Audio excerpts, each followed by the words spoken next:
August 2025 Igbo/English calendar.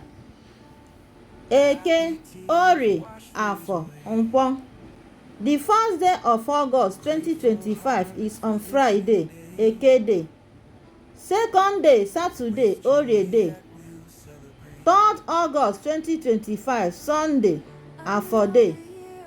4th August 2025, Monday, Nkwọ Day. 5th August 2025, Tuesday, Eke Day. 6th August, Wednesday, Orie Day. 7th August, Thursday, Afọ Day. 8th August, Friday, Nkwọ Day. 9th August 2025, Saturday, Eke Day. 10th August, Sunday, Orie Day. 11th August, Monday, Afọ Day. 12th August, Tuesday, Nkwọ Day. 13th August, Wednesday, Eke Day.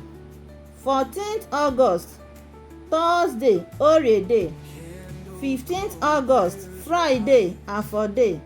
16th August, Saturday, Nkwọ Day. 17th August, Sunday, Eke Day. 18th August, Monday, Orie Day. 19th August, Tuesday, Afọ Day. 20th August, Wednesday, Nkwọ Day. 21st August, Thursday, Eke Day.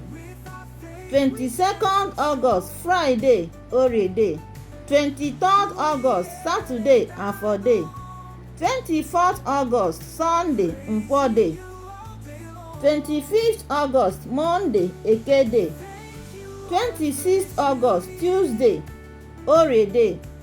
27th August, Wednesday, Afọ Day. 28th August, Thursday, Nkwọ Day.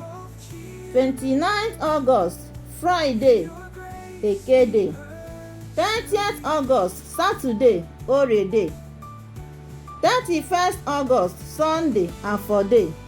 You have seen that August 2025 will end on Sunday, being 31st. So like and share our videos. Follow us for more. Subscribe to our channel. Bye.